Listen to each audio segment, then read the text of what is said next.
Filipenses capítulo 2, dos versículos 12 ao 18. Nos diz assim: Assim, pois, amados meus, como sempre obedecestes, não só na minha presença, porém muito mais agora na minha ausência, desenvolvei a vossa salvação com temor e tremor. Porque Deus é quem efetua em vós tanto o querer como o realizar, segundo a sua boa vontade.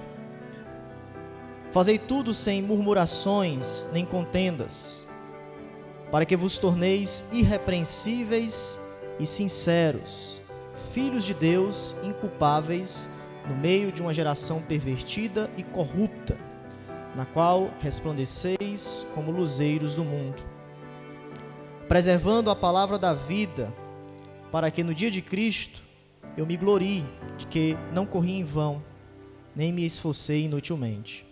Entretanto, mesmo que seja eu oferecido por libação sobre o sacrifício e serviço da vossa fé, alegro-me e com todos vós me congratulo.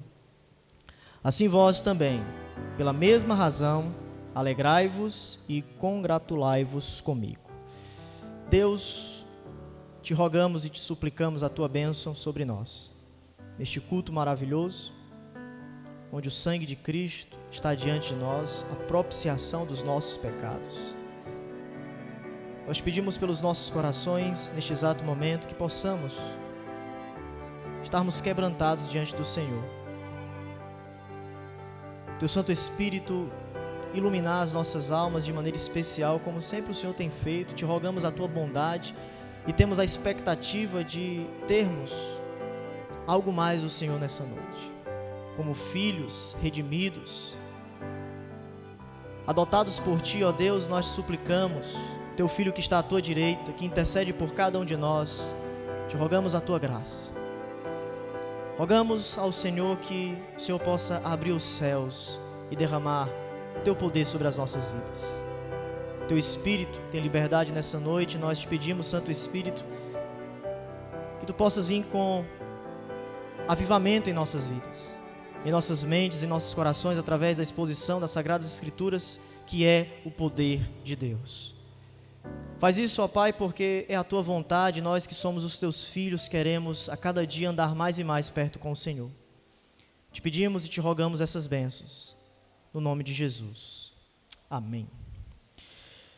Meus irmãos, em resposta ao problema da divisão que foi introduzido no capítulo 2, os versículos 1 ao 4, que nós já bem observamos, Paulo forneceu o grande exemplo, o Cristo encarnado, nos versículos 5 ao 11 do capítulo 2.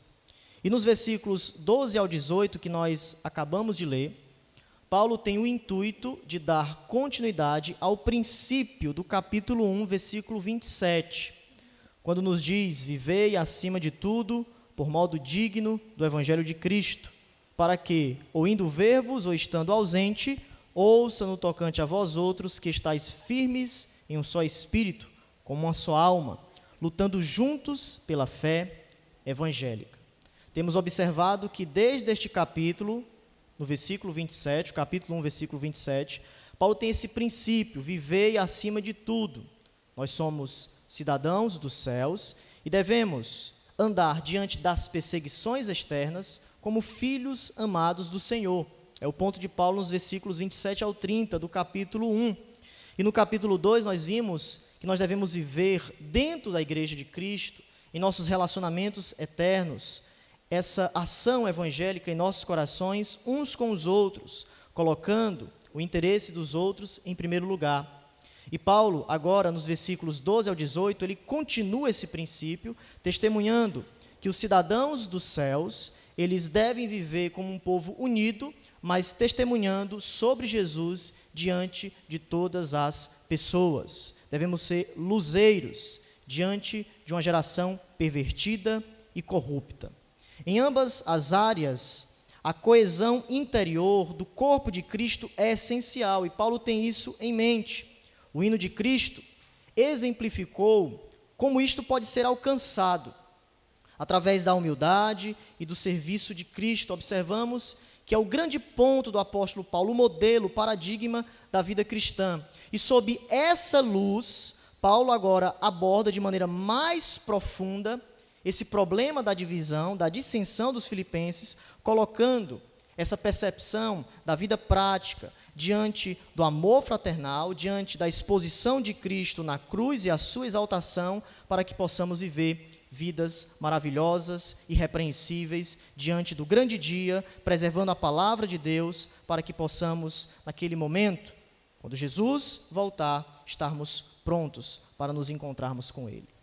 Ficamos maravilhados com o incrível hino de Filipenses. As verdades neles contidas nos deixaram maravilhados.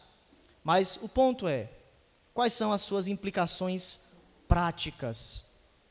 Paulo vai encorajar nesses versículos os irmãos de Filipos a permanecerem firmes na fé, a viverem de modo fiel, obediente, puro, seguindo o modelo de Cristo em suas vidas.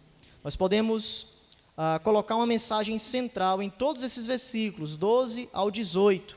Paulo exorta os filipenses a realizarem a sua salvação, ou desenvolverem a sua salvação pelo poder da graça capacitadora de Deus, e ao mesmo tempo brilharem como estrelas no mundo escuro. Nós precisamos ter isso em mente quando Paulo está escrevendo esses versículos.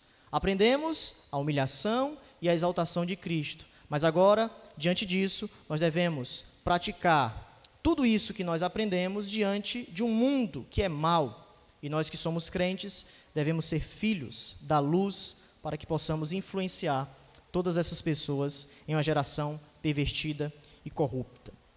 Hoje nós iremos ficar apenas nos versículos 12 e 13, onde Paulo vai nos ensinar sobre a importância de sermos obedientes. É o primeiro ponto de Paulo nos versículos 12 ao 13, diante desse contexto de nós desenvolvermos a nossa salvação, onde ele foca esse desenvolvimento com a obediência cristã. E duas coisas básicas Paulo vai nos ensinar sobre essa obediência. Nos versículos 12 ao 13, Paulo ele vai exigir, ele vai ordenar que esses irmãos continuem obedecendo o santo evangelho de Cristo. E a primeira coisa que nós aprendemos está no versículo 12. Trabalhem por sua salvação. Veja que Paulo começa com a expressão assim, pois. Mais uma vez nós temos a palavra portanto em outras traduções, onde o intuito de Paulo, logo no início, quando ele coloca assim, pois, ou portanto, meus amados irmãos, é nos mostrar a conclusão que deve existir de tudo o que ele falou anteriormente.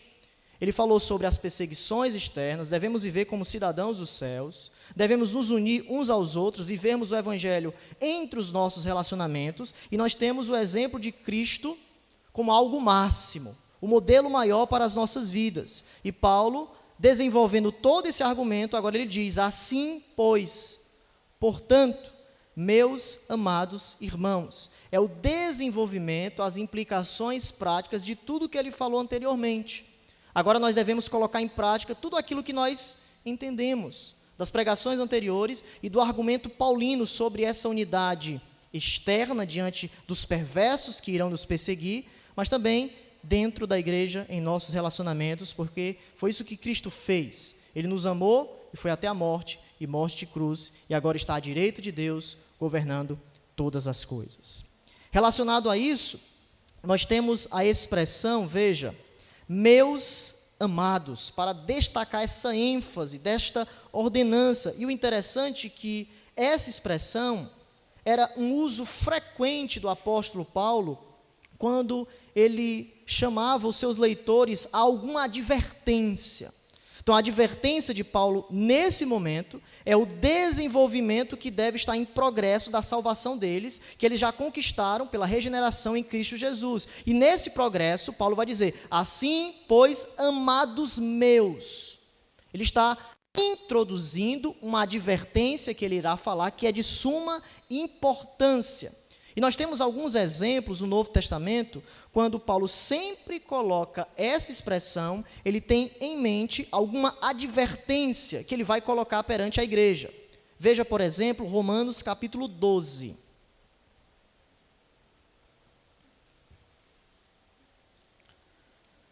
Romanos capítulo 12, o versículo 19. Preste atenção, que nós temos mais uma vez essa expressão, meus amados, aparecendo, e ao mesmo tempo, junto com ela, nós temos uma advertência. No capítulo 12, no versículo 19, preste atenção.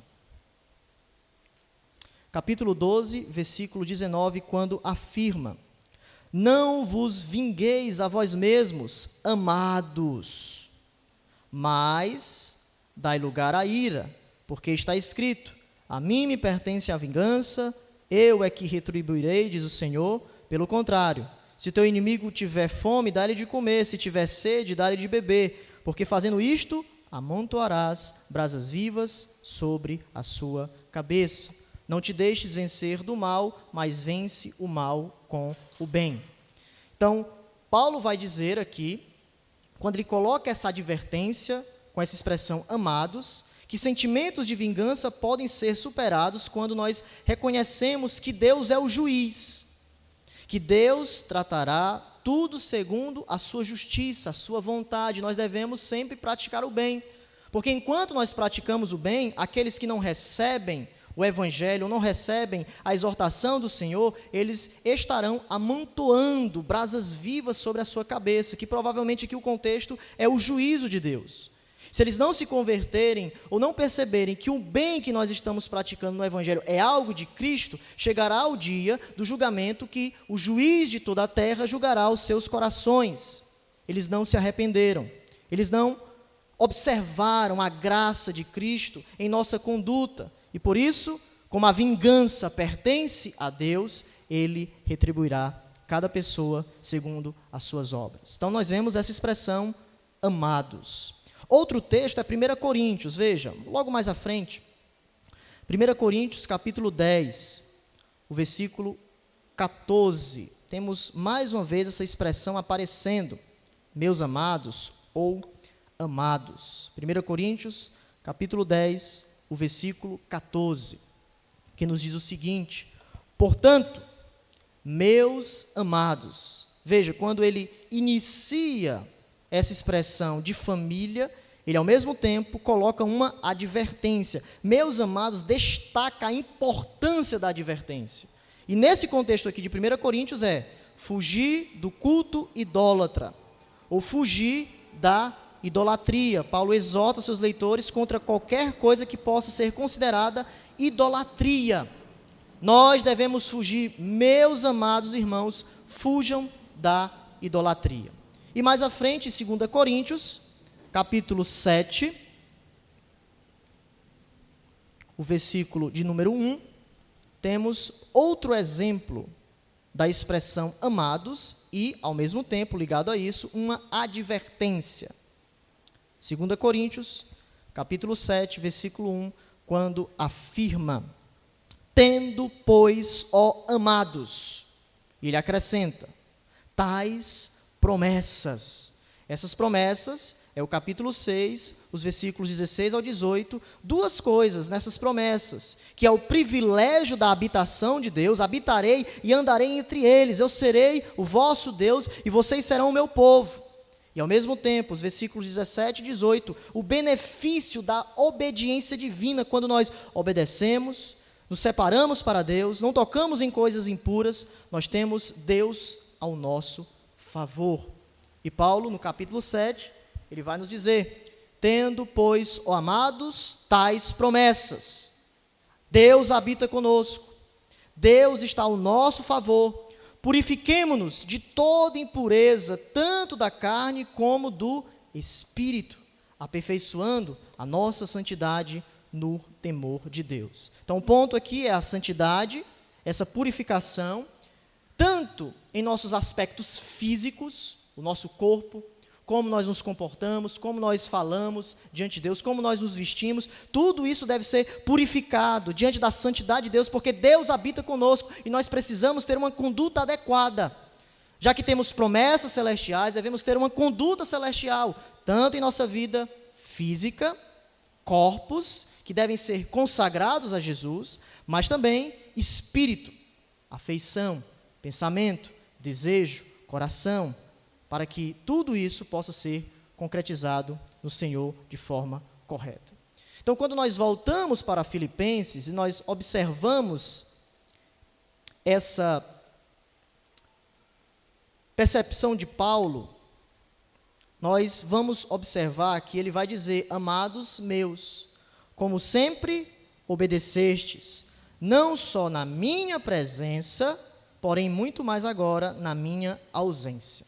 Então o ponto é, exortação, a ênfase, amados meus, o desenvolvimento desta tão grandiosa salvação em nossa vida. Cristo foi obediente, um modelo até a morte de cruz, e o povo de Deus não deve ser diferente. Essa é a transição de Paulo quando ele fala: assim, pois, a conclusão de tudo que ele falou, as implicações práticas, vocês devem obedecer, porque Cristo obedeceu.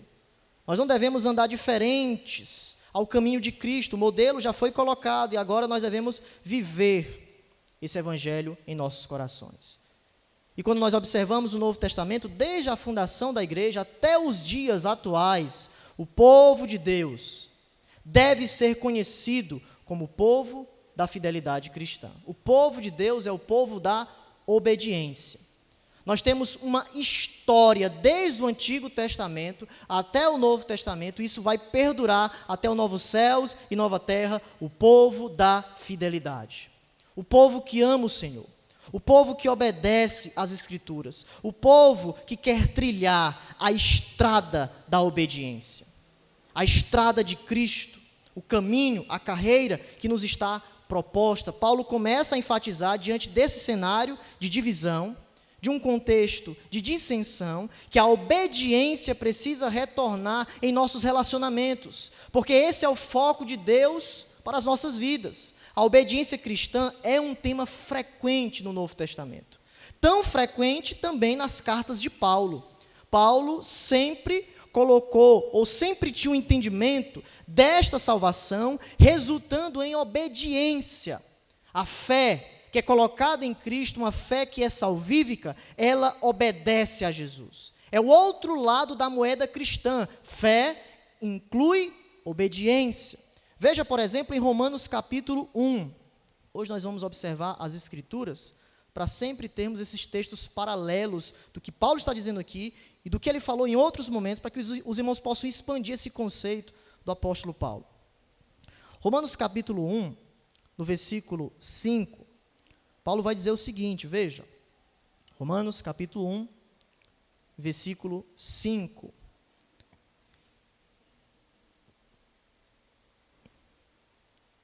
Todos encontraram? Bem? Bora. Por intermédio de quem viemos a receber graça e apostolado, por amor do seu nome, para a obediência por fé entre todos os gentios. Então veja que obediência da fé significa o que nesse contexto? A obediência que flui da fé salvadora.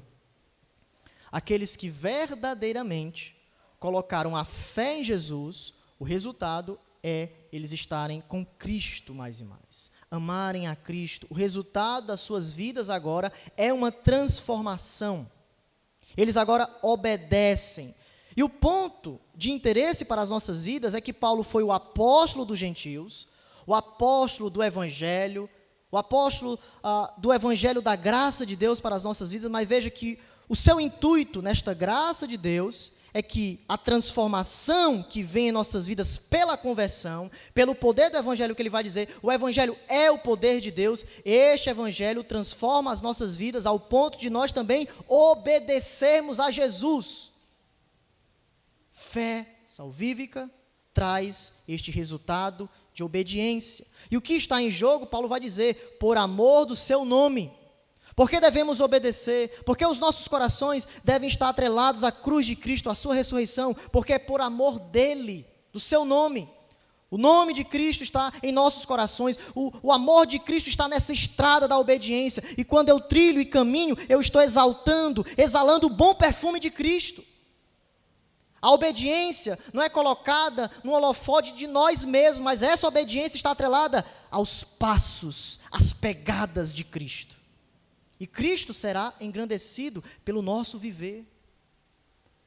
O próprio texto, ou a conversão de Paulo vai nos dizer, vai lá, Ananias, este será para mim um vaso escolhido. Paulo, ele irá observar e perceber o que é sofrer pelo meu nome. Obediência na prisão, nesse contexto. Obediência diante desse contexto. A fidelidade cristã. Veja outro exemplo, Romanos capítulo 1, versículo 5, preste atenção. O capítulo 6, mais à frente. 6,16. Preste atenção.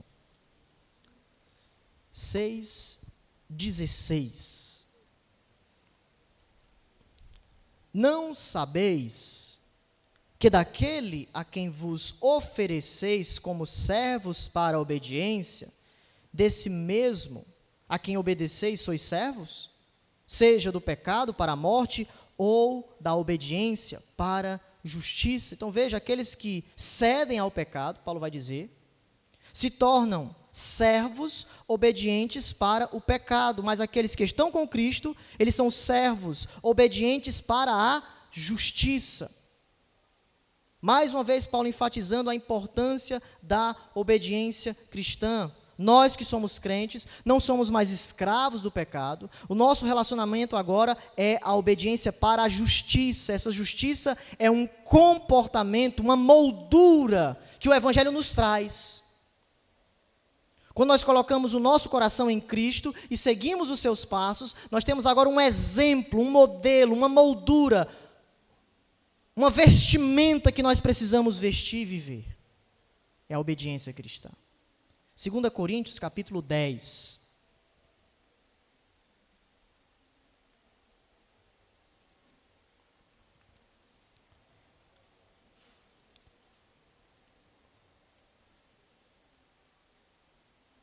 Segunda Coríntios, capítulo 10, versículo 5. Veja, perceba, Paulo colocando a sua autoridade, falando diante do contexto da nossa luta, a guerra, as nossas armas da nossa milícia não são carnais e poderosas em Deus, para destruir fortalezas, sofismas. E no versículo 5, ele fala o seguinte, 2 Coríntios 10, 5. E toda altivez que se levante contra o conhecimento de Deus, e levando cativo todo pensamento à obediência de Cristo. Tudo deve ser levado à obediência de Cristo. Todas as coisas devem ser rendidas aos pés de Jesus. A obediência cristã é de suma importância e Paulo tem esse foco em Filipenses. Continuando o texto, se os irmãos retornarem para lá, quando ele vai continuar, esta obediência, esse desenvolvimento que está ligado justamente a esta obediência cristã, a obediência de Cristo, ele fala o seguinte: desenvolvei a vossa salvação com temor e tremor. Então veja que obediência aqui, se os irmãos olharem para o versículo, e desenvolvimento da salvação estão interligados. Obediência ligado ao desenvolvimento. A obediência não para quando você se converteu. A obediência continua, é o desenvolvimento. Quanto mais você obedece, você cresce na obediência de Cristo, você percebe coisas que você precisa melhorar, você está desenvolvendo nessa moldura que foi colocada sobre você pela fé em Cristo, e você a cada dia está sendo servo da obediência da justiça. Fugindo da impureza, desenvolvendo para Deus esta salvação que foi conquistada na cruz, que agora nós temos uma relação de profundo afeto. É o mesmo princípio do capítulo 1, versículo 27, andarmos de maneira digna. Como nós andamos de maneira digna? Unidade, a obediência. Olhando para Cristo, obedecemos os seus passos. Colocarmos o interesse do outro em primeiro lugar, se humilharmos diante da cruz de Cristo, tudo isso é a palavra obediência. que nós devemos refletir em nossas vidas práticas. A vida cristã deve ser desenvolvida na obediência de Cristo. Esse é o ponto de Paulo, a vontade de Deus, conforme é expressada em sua palavra. Então Paulo começa logo no início com essa exortação primária: vocês devem continuar operando, trabalhando. E como eu faço isso, pastor? Obedecendo a Jesus. Obedecendo fielmente ao Santo Evangelho. Vale ressaltar que Paulo não está falando de conversão aqui, quando ele diz, desenvolvendo a vossa salvação, até porque obediência, que é ligado aqui, que está atrelado, a gente sabe que a gente não se salva. Ninguém é salvo pelas obras. Efésios capítulo 2, versículo 18, pela graça sois salvos mediante a fé. É dom de Deus. Não por obras, para que ninguém se glorie. A salvação é um dom de Deus, mas Paulo, ele agora está nesse progresso, pós-regeneração. Quando a salvação, o dom de Deus, entrou em meu coração, quando eu era das trevas, quando Satanás me dominava, quando o príncipe da potestade do ar era o meu pai, e Deus me tirou de lá, Deus me colocou no império de Cristo. Agora, nós temos uma nova estrada, um novo foco, um novo caminho, é a obediência de Cristo Jesus em nossos corações. E o interessante é que nesse contexto, desse desenvolvimento da salvação, há uma pergunta que nós precisamos fazer e responder.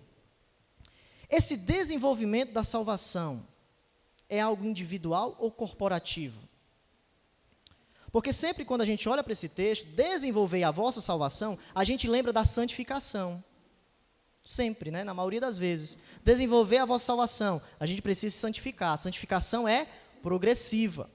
Só que o interessante é que, apesar disso ser correto nas Escrituras, essa salvação individual, podemos dizer assim, que Cristo conquistou pela cruz, a vida cristã de uma pessoa como um todo, quando nós chegamos no contexto da carta de Filipenses, parece que Paulo quer desenvolver esta salvação de maneira coletiva.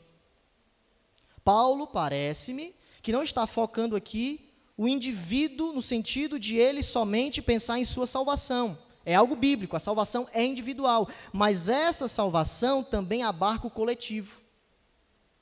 O desenvolvimento desta salvação que Paulo está focando aqui no contexto do capítulo 2, divisões, é dentro da igreja local.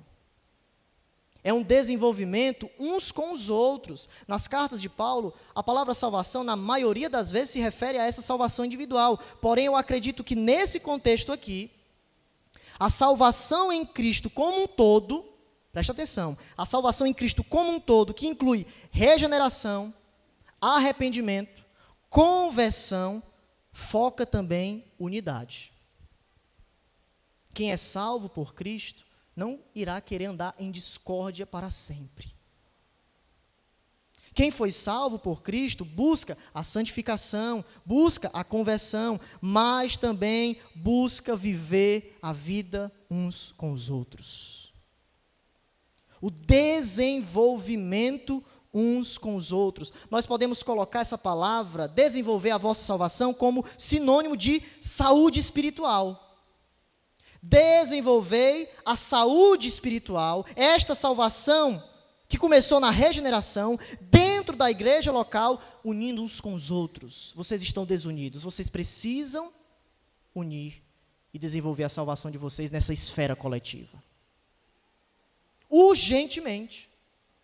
Porque a salvação abarca também aquilo que é coletivo. Certamente, meus irmãos, há centenas de implicações na concretização da salvação transformadora de Deus operando em nossas vidas. Ela começou, mas ela está em progresso. E esse progresso, não esqueça, dessa salvação está ligado também à igreja local. Portanto, a princípio, desenvolver a salvação significa simplesmente aqui, vamos colocar do que já vimos, seguir o exemplo de Cristo. Jesus já deu o exemplo, o padrão de obediência, ele nos mostrou a humildade, focada nos outros, na glória de Deus. E é esse chamado que Paulo agora está colocando para esses irmãos. Assim, pois, portanto, veja as implicações práticas.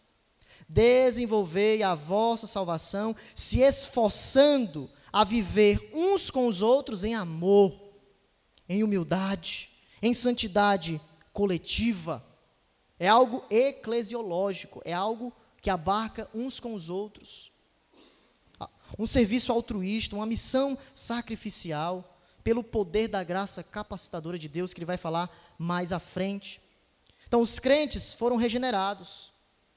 Eles buscam a santificação, mas, diante disso, há a implicação do desenvolvimento uns com os outros. A salvação não é individualista. A salvação é coletivo. Cristo morreu pela igreja, pelo povo de Deus. Veja que todos os mandamentos estão no plural. Olha só, olha para o texto. O contexto é coletivo. Amados meus, plural, obedecestes a igreja. Desenvolvei, não é? Desenvolva, é vocês devem desenvolver a salvação uns com os outros. Porque Deus é quem efetua em mim. Tem aqui? É isso? O que é que tem aqui, irmãos? Em vós. Plural. Fornecendo essa perspectiva de que esses irmãos tinham que refletir que a salvação que foi conquistada por Cristo agora precisava desse desenvolvimento coletivo. Eles precisavam tirar as coisas mesquinhas de lado e colocar a salvação em primeiro lugar. As implicações, entre as implicações é a unidade. Eu preciso desenvolver isso, eu preciso crescer nisso. Eu preciso perdoar essa questão aqui para que eu possa desenvolver melhor a minha salvação. Paulo estava instruindo cada membro da igreja de Filipos a resolver as implicações de sua própria salvação ou vida com Deus. Tem coisas que a gente precisa tratar. E, meus irmãos, é algo somente Deus, mas tem coisas que a gente precisa tratar com o próximo. Tem coisas que abarcam o coletivo, que aí não é somente algo eu e Deus, é eu, Deus e a pessoa. Para que o meu desenvolvimento da salvação seja completo, vamos dizer assim. Paulo vai falar, a minha alegria seja completa. Vocês precisam crescer nisso. Paz, harmonia, dentro da igreja. É essencial em nossa caminhada cristã. Então nós, que somos a comunidade messiânica, nós devemos ter essa percepção. Esse desenvolvimento, somos responsáveis uns pelos outros. Todos os conflitos que estão diante de nós precisam ser sanados diante da salvação que nós temos em Cristo Jesus. Nós precisamos desse desenvolvimento. O centro da vida da igreja é essa obediência em Cristo, esse desenvolvimento, essa responsabilidade. Nós somos responsáveis perante Cristo e prestaremos contas pelas nossas ações. Paulo ele vai continuar, e essa é a razão do porquê ele fala com temor e tremor. Desenvolvei a vossa salvação com temor e tremor. Aqui é uma espécie de admiração, reverência e medo. Aquela noção que a gente não tem que ter medo de Deus depende do medo, porque Deus deve ser temido. Deus deve ser temido por cada um de nós. E no Antigo Testamento, esse par de palavras, temor e tremor, normalmente representava esse terror, essa reverência e o pavor das pessoas quando estavam prestes a enfrentar o julgamento de Deus, ou quando enfrentaram o julgamento de Deus. Vemos dois exemplos aqui de maneira prática. Êxodo capítulo 15. E segurem Filipenses aí para a gente retornar.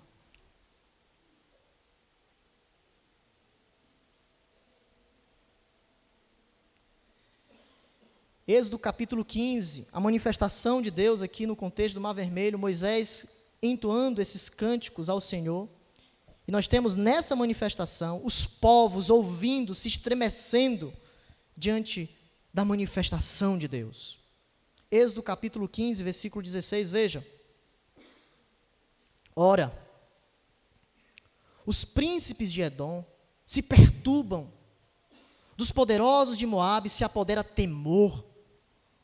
Esmorecem todos os habitantes de Canaã, sobre eles cai espanto e pavor pela grandeza do teu braço. emudecem como pedra, até que passe o teu povo, ó Senhor, até que passe o povo que adquiriste.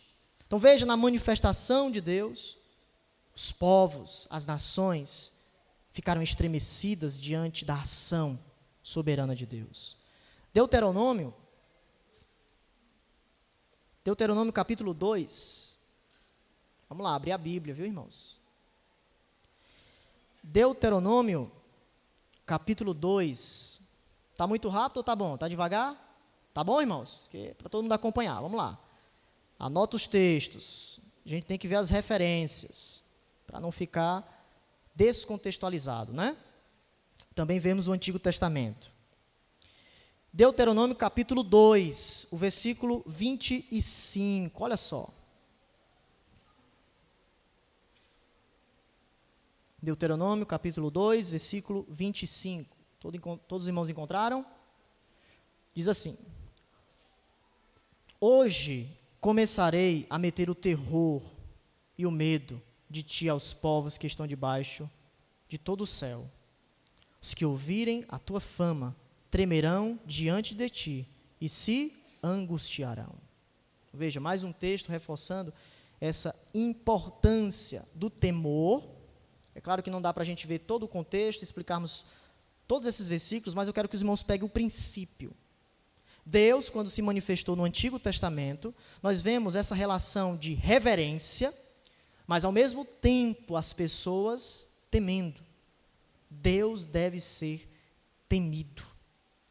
E Paulo, nesse desenvolvimento com temor e tremor, ele estava colocando para aqueles irmãos a percepção que a nossa vida deve ser vivida diante de Deus de maneira reverente, mas sabendo que nós prestaremos contas de tudo o que nós fazemos.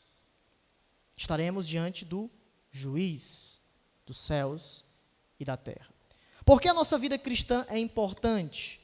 Porque as nossas ações têm consequências eternas.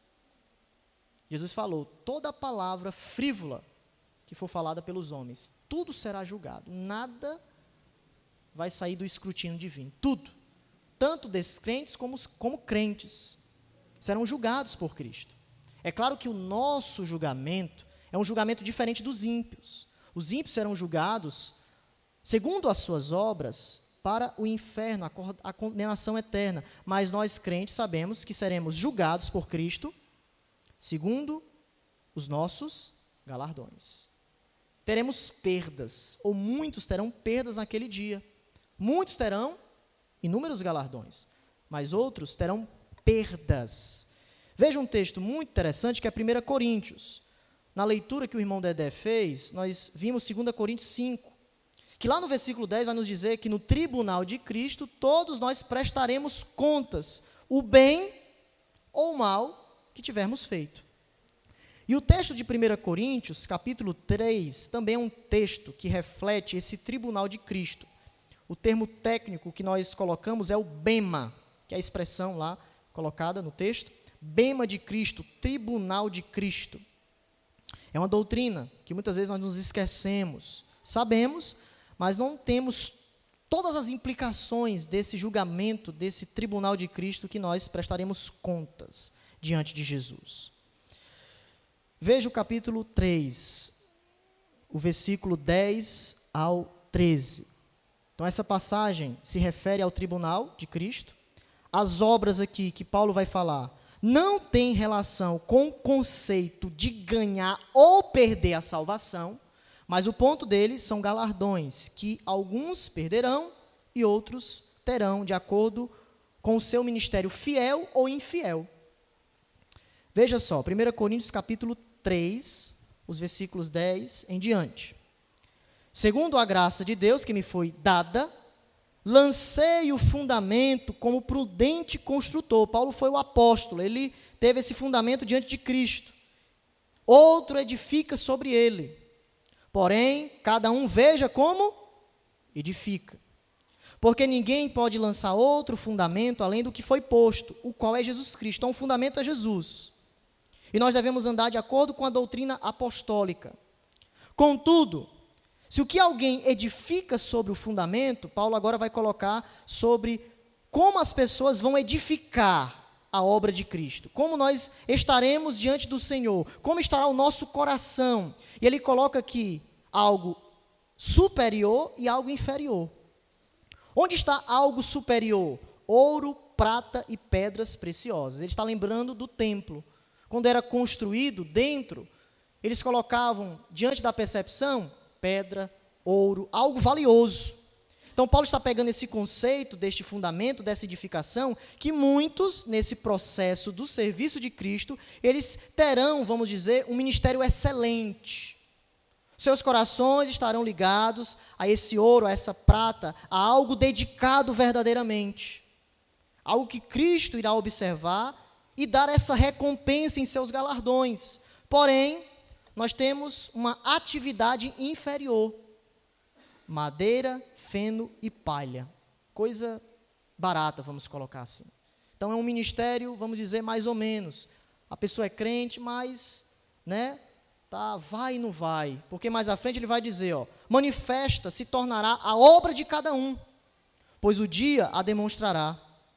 Porque está sendo revelada pelo fogo, e qual seja a obra de cada um, o próprio fogo provará. Se permanecer a obra de alguém que sobre o fundamento edificou, esse receberá galardão. Se a obra de alguém se queimar, sofrerá ele dano, veja, mas esse mesmo será salvo, porque o ponto aqui é perda de galardão. Todavia, salvo como que através do fogo. Então, quando nós chegamos em Filipenses, ele vai falar mais à frente sobre ele se encontrar com Cristo e não ter corrido em vão. Paulo tem um entendimento e ele tem essa preocupação que ele não queria que alguns irmãos chegassem diante de Cristo envergonhados, por não terem conseguido resolver a sua discórdia, não terem buscado a harmonia. Chegará pessoas diante de Jesus e serão envergonhados segundo as suas obras. Já pensou? Você chegar diante de Cristo e começar a passar o filme de certas coisas que você sabia que tinha que fazer, não fez, Cristo falou ao seu coração inúmeras vezes, mas Cristo vai tratar isso no seu tribunal. No tribunal de Cristo, no dia do juízo, os cristãos prestarão contas diante de Deus. E Paulo, ele foca justamente essa obediência, essa mistura de admiração, mas ao mesmo tempo, à medida que nós trabalhamos, precisamos perceber que Cristo está olhando para as nossas vidas. Cristo está olhando para as nossas deficiências que nós precisamos tratar, nesse desenvolvimento da salvação. Então esse é o primeiro ponto do apóstolo Paulo. Devemos trabalhar por nossa salvação. Se nós voltarmos para o texto, nós temos a segunda questão, que é Deus está trabalhando em nós. Versículo 13, Paulo, ele vai dizer o seguinte, perceba, Filipenses 2:13, porque, essa palavra é importante, em outras traduções é colocada como pois, ela está ligando o versículo 12 e 13. Paulo vai esclarecer que o trabalho, o desenvolvimento da salvação, o andar com Cristo, não é uma realidade isolada. Que a gente focou muito, você deve trabalhar, você deve obedecer, você deve focar o seu coração, mas ao mesmo tempo, Paulo tem um entendimento que nesse desenvolvimento, nós não estamos sozinhos. O fundamento é Deus. Não confiamos na nossa própria força. Efésios capítulo 6, versículo 10, vai nos dizer, fortes no Senhor e na força do seu poder. E Paulo vai continuar essa percepção, essa ligação do trabalho que nós devemos ter, mas o trabalho essencial de Deus em nossa vida. Deus é quem efetua em vós tanto o querer como o realizar. A palavra efetua significa operação, produção, Deus agindo. Essa expressão efetua traz a concepção da ação poderosa de Deus em nossa caminhada cristã. Ou seja, À medida que nós enfrentamos situações difíceis, Deus está tomando o controle do nosso coração. Deus não vai nos abandonar segundo as nossas deficiências, mas Deus está agindo segundo o nosso arrependimento, segundo aquela percepção que nós precisamos da ação de Deus para que possamos viver nesse desenvolvimento de maneira prazerosa. A ação capacitadora de Deus. Então, meus irmãos, esses 2 versículos são importantes por quê? Porque reflete o processo da vida cristã bem-sucedida. A vida cristã bem-sucedida é à medida que trabalhamos, mas também não esquecermos da ação soberana de Deus. É Ele que efetua tanto o querer como o realizar. Querer significa a formulação de seus planos, o seu querer, o seu plano, o seu propósito, mas também aquilo que fazemos. Ele realiza, Ele envia o seu Espírito, Ele faz aquilo que lhe apraz. É a grande, misteriosa ou paradoxo que nós já vimos em um EBD, soberania humana e responsabilidade. As duas coisas estão juntas, a soberania de Deus e a responsabilidade humana, de acordo com as Escrituras. Então, os nossos atos como crentes não são parcialmente de Deus e nem parcialmente nossos. Em vez disso, Paulo vai dizer que nós só podemos agir porque Deus age em nós. 2 Coríntios, capítulo 3, o versículo 5, nos diz o seguinte. 2 Coríntios, capítulo 3, o versículo 5. Não que, por nós mesmos, sejamos capazes de pensar alguma coisa, como se partisse de nós. Pelo contrário, a nossa suficiência vem de Deus. A nossa capacitação. Se os irmãos voltarem mais um pouquinho em 1 Coríntios, capítulo 15, o versículo 10, Paulo tem esse entendimento da extraordinária graça. 1 Coríntios 15, 10, mas pela graça de Deus sou o que sou, e a sua graça que me foi concedida não se tornou vã, antes trabalhei muito mais do que todos eles. Todavia, não eu, mas a graça de Deus comigo. Eu sou o pior dos pecadores. Eu sou um apóstolo fora de tempo. Mas a graça de Deus esteve comigo. E por isso, eu fiz todas essas coisas. Então, nós devemos andar com as próprias pernas, vamos dizer assim, mas cientes da fragilidade humana, cientes de que o Todo-Poderoso deve estar nos sustentando. O objetivo desta obra, Paulo vai dizer, é a sua vontade, segundo a sua vontade, o bom propósito. Por que Deus está trabalhando em nós? Porque a vontade dele, o progresso dele, o cumprimento do seu propósito, aquilo que lhe apraz, aquilo que lhe traz alegria. Para finalizar, meus irmãos, algumas aplicações. Em primeiro lugar, nós aprendemos nesses versículos 12 e 13 a importância do elogio. Paulo começa elogiando os filipenses por obedecerem consistentemente a Jesus. Ele diz que a igreja obedeceu na sua presença, mas também na sua ausência. Isso é interessante nas cartas de Paulo, porque antes de ele ordenar algo, ele elogia. Este é um bom padrão para nós fazermos discípulos. Elogiar e ordenar. Exorte, mas também encoraje alguém que estiver à sua volta. E eu vou ler aqui o texto de 1 Tessalonicenses, o tempo está corrido, mas os irmãos podem anotar, como nós temos essa mistura de ordenança e elogio. 1 Tessalonicenses 4:1, preste atenção. 1 Tessalonicenses 4:1. Quanto ao mais, irmãos, vocês aprenderam de nós como devem viver e agradar a Deus, e de fato estão vivendo assim. Agora pedimos e os encorajamos no Senhor Jesus, que continuem crescendo nisso cada vez mais. Então, Paulo até iniciou fé, esperança. Vocês estão crescendo nessas coisas. Mas, meus irmãos, agora eu peço a vocês esse encorajamento. Eu peço que vocês continuem crescendo e que vocês possam resolver algumas deficiências que vocês estão tendo na sua vida cristã.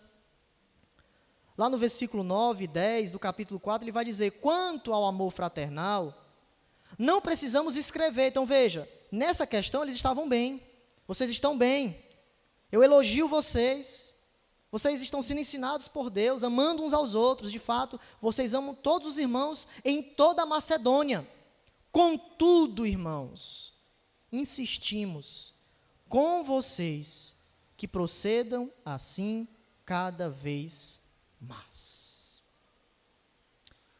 Então, Paulo nos ensina, meus irmãos, em nossa vida cristã diária, em nosso contexto local, nesse contexto aqui de divisão, a importância de elogiarmos mais e criticarmos menos. Porque se nós formos observar a nossa vida cristã, nós que amamos a Jesus, nós sempre iremos querer acertar. E até nisso também a gente precisa saber construir a crítica. Porque depende a intenção do meu coração no progresso do meu desenvolvimento. E Paulo, nesse entendimento, vocês estão obedecendo, vocês estão progredindo, mas existe algo que vocês precisam crescer, a unidade cristã. Paulo elogiou, mas também exortou aqueles irmãos. E o ponto para as nossas vidas é essa importância desse equilíbrio, de sabermos criticar, mas também sabermos elogiar. O elogio é importante. O elogio abranda o coração. O elogio conquista. O elogio é o primeiro passo para que a gente chegue na exortação de maneira mais completa. E Paulo, tendo essa importância, nos ensina isso. Nós, como igreja de Cristo, precisamos, muitas vezes, elogiar mais e criticar menos. Às vezes passamos o ano inteiro na bênção, quando a gente faz um pequeno erro, tudo não presta mais. Não é isso? A gente sempre tem uma visão mais exacerbada, vamos dizer assim, da crítica. É mais fácil a gente criticar, é mais fácil a gente julgar. Mas a gente precisa julgar segundo as Escrituras, mas também elogiar segundo as Escrituras. O equilíbrio precisa estar diante de nós. É a primeira coisa que a gente aprende, a importância do elogio.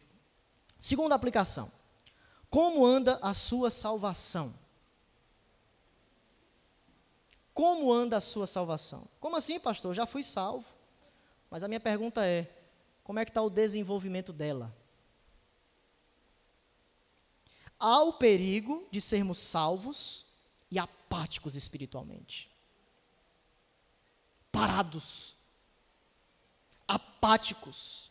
E nós devemos viver este evangelho em todos os contextos da nossa vida, porque a justificação não deve nos levar à passividade. A justificação deve trazer a santificação em nossas vidas, devemos viver o presente à luz do futuro. Então nós temos uma jornada em nossa vida. A jornada nessa noite que Paulo coloca diante de nós, é nós desenvolvermos a nossa salvação. Meu irmão, minha irmã, se você está parado, corra. Se existe algo que você precisa desenvolver, trabalhar, hoje é o dia que Deus está dizendo, coloque aos pés da cruz de Cristo e resolva.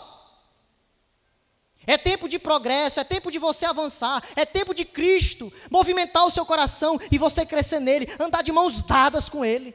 Eu vou contigo, ó Cristo. O Senhor quer que eu caminhe para cá, eu vou caminhar contigo. Desenvolvimento, desenvolvimento, desenvolvimento. É o ponto do apóstolo Paulo. Terceira aplicação. Não devemos caminhar sozinhos. Pastor, tem algo que eu não consigo realizar.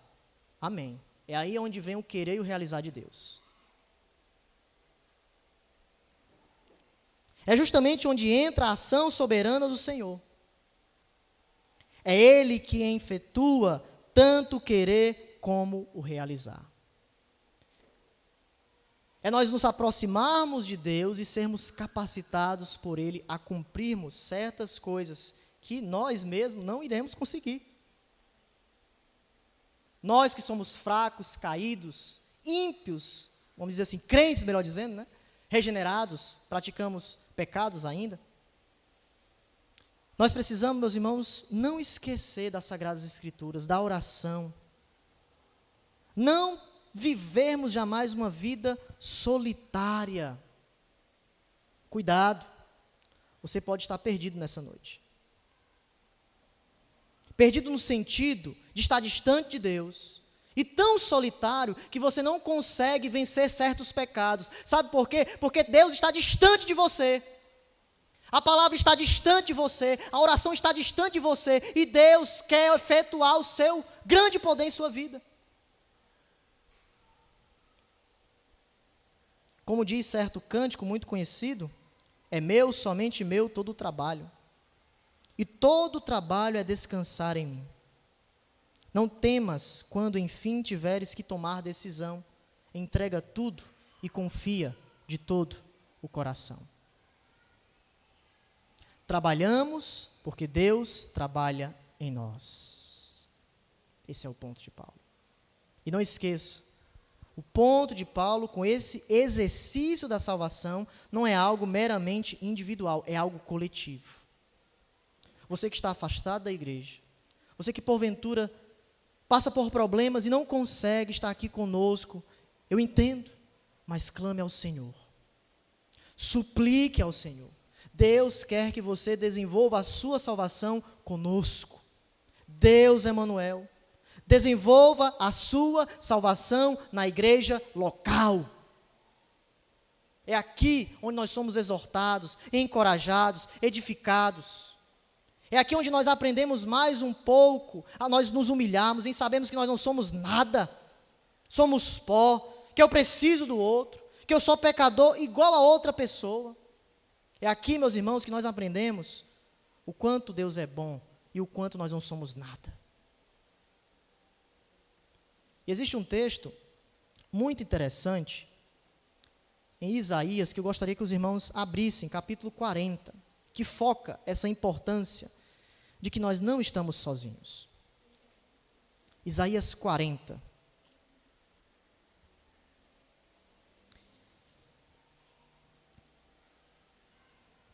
Isaías 40, o versículo 27 ao 31. Veja só. Isaías 40, os versículos 27 ao 31. O profeta Isaías afirma: Por que, pois, dizes, ó Jacó, e falas, ó Israel, o meu caminho está encoberto ao Senhor, e o meu direito passa desapercebido ao meu Deus? Então, os irmãos aqui desanimados, o exílio, o povo de Deus abalado, desprezado.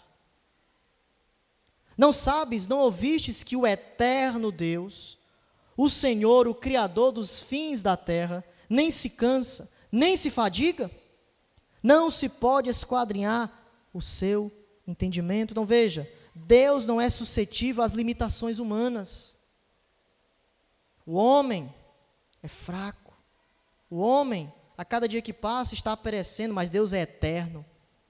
Isaías coloca a eternidade de Deus naquele contexto. Ele é o Criador, Ele não se cansa, Ele não se fadiga, Ele faz forte ao cansado e multiplica as forças ao que não tem nenhum vigor. Deus dá força aos fracos. Os jovens se cansam e se fadigam. É interessante porque ele coloca a percepção dos jovens, que na melhor ênfase da sua vida eles vão se cansar, mas Deus está lá.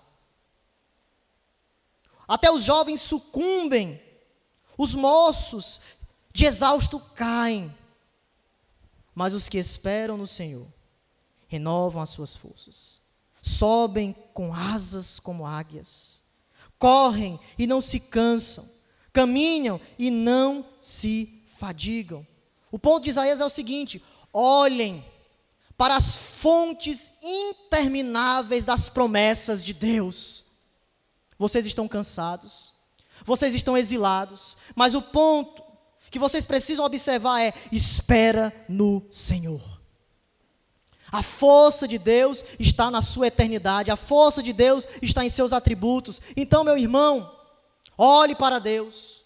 Ele é o seu consolo, Ele é o seu escudo. O Deus onipotente, o Eu Sou, está nessa noite abrindo as Escrituras e proclamando: eu tenho força para a tua alma.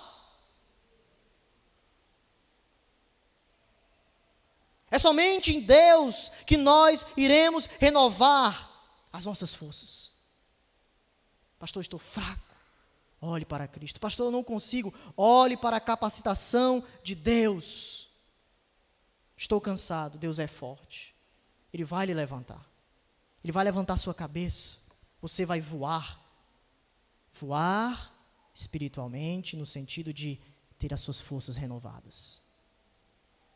Não caminhe sozinho, meu irmão. Olhe para Cristo. Deus está contigo. E por fim, a última aplicação: não existe atalhos para o desenvolvimento da salvação. Para crescermos à semelhança de Jesus, não existe outra saída.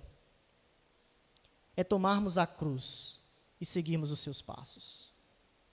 Não cabe aqui o jeitinho brasileiro. A famosa gambiarra, né? Não cabe aqui.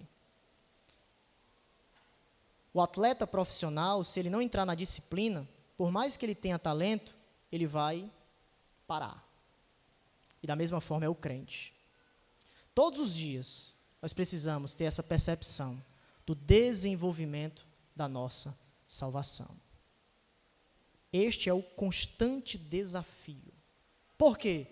Porque nós estamos em uma cultura acelerada. É isso? Agora no WhatsApp é 2 vezes, a gente não consegue mais nem uma vez, porque a gente quer ouvir logo o áudio. A gente fica tão acelerado que quando a gente vai conversar com uma pessoa normal, a gente pensa que ele está lento. Fala mais rápido, não, é porque a nossa mente já se acostumou. A gente não quer mais pensar, ouvir, se atentar. E por que eu estou falando isso? Porque santificação é um processo lento. Muitas vezes vai doer, não só um mês, mas o ano inteiro. É um processo lento. É um processo progressivo. É um processo diário. Diário. Crescer à semelhança de Cristo é algo que muitas vezes a gente perde uma batalha, que a gente estava vencendo há quantos anos, né? Estava bem, de repente a gente cai no mesmo pecado. Pastor, de novo. Meu irmão, de novo. Mas vamos olhar para a cruz de novo. Vamos recomeçar de novo, porque somente olhando para Jesus. Não tem atalhos. É sempre olhando para esse crescimento, para esse progresso, até Jesus voltar. Não vai parar. Nós vamos continuar firmes e fortes, perseverando, olhando para a santidade de Cristo, porque aquele que começou há de terminar essa obra. Que Deus assim nos abençoe esta palavra em nossos corações. Amém? Graças a Deus por isso.